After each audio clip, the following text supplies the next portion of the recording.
Well, it's hard to believe, but this used to be a field. In fact, just 2 years ago. And now it's a really incredible garden and a wonderful testament to how, if you get the right information, especially from the Agricultural Extension Service, and you really follow that information and all the steps, you will come up with something wonderful. Well, we have this beautiful plant here, for example, buckwheat, which I've always thought of as a cover crop.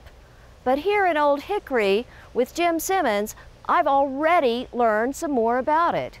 You see the dragonfly?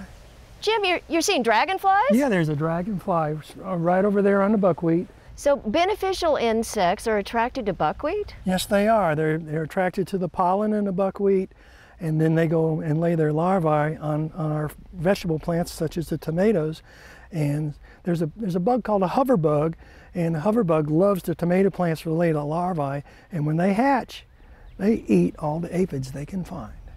Wow, okay, so buckwheat, definitely on my to-do list. Yes. Now, blueberries, certainly we love them, but I know the birds love them too.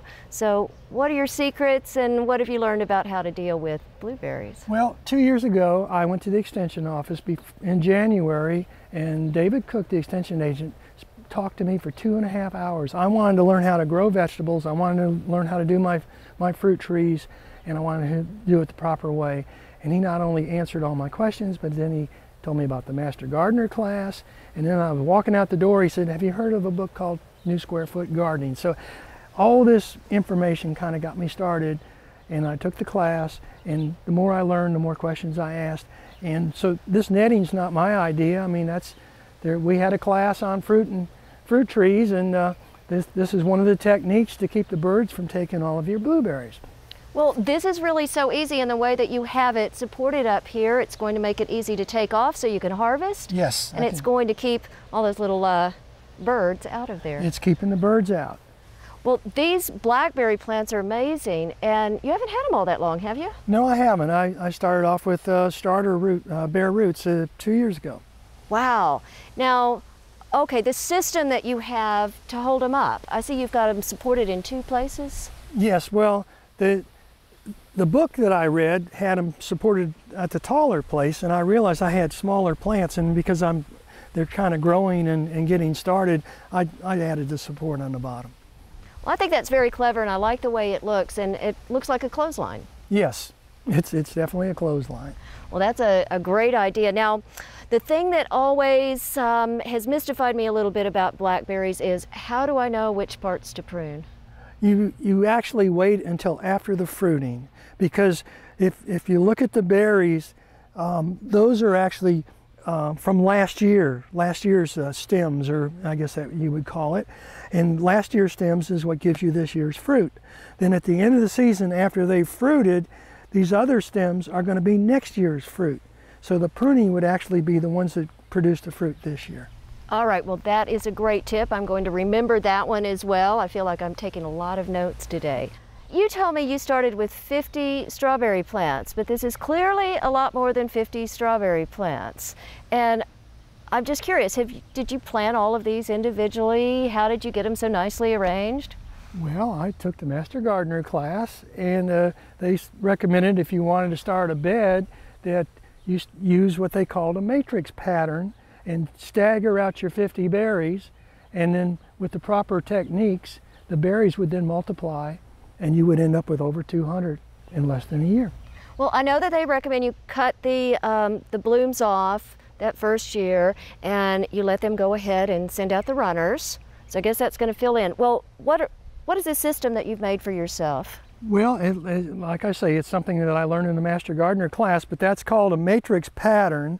And so if you start off and plant 2 berries back here, and then 2 more plants here, and then go on up and repeat the pattern, you end up with a 50-foot bed and 50 plants that eventually will fill in if you follow the proper technique.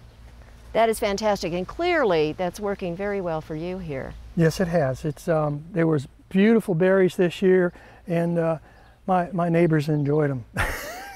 Well, Jim, with all these great gardens here, I would assume you have fantastic soil to start with. No, we're in Middle Tennessee, and like everybody else, I have at least 2 feet of clay.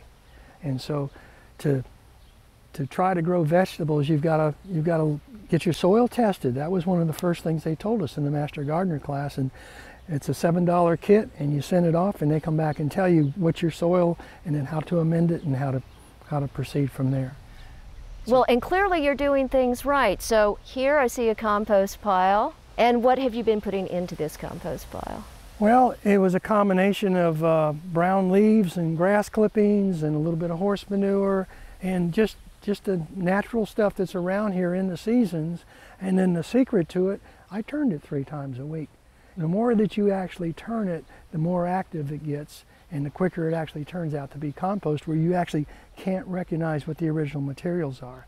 Now there's one little secret about that pile that everybody should know, and that is, I not only learned at the Master Gardeners, but went to the Lawn and Garden Show, the State Fair, all those shows.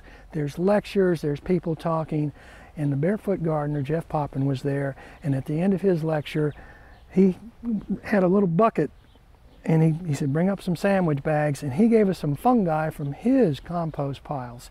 And I put some of that fungi into this pile, and if you put the right amount of browns and greens, the fungi go to town. Well, Jim, you have certainly learned so much in such a short period of time, and you know, it looks like following the directions actually works. Following the directions or asking other people's experience. In fact, when Jeff Poppin comes to talk, he doesn't have a prepared lecture. He says he's going to take his farming practices and try to put it down to the backyard gardener to answer our questions with. And you learn a lot that way. And there's lots of people in Tennessee that are willing to share their knowledge and to help. And it's just a fantastic place to learn how to garden. Well, Jim, you're certainly testament to all of that and to all of the wonderful information that we have available to us, especially from the Agricultural Extension Agent, and of course, all of our friends and neighbors and other gardeners. For inspiring garden tours, growing tips, and garden projects, visit our website at volunteergardener.org or on YouTube at the Volunteer Gardener channel, and like us on Facebook.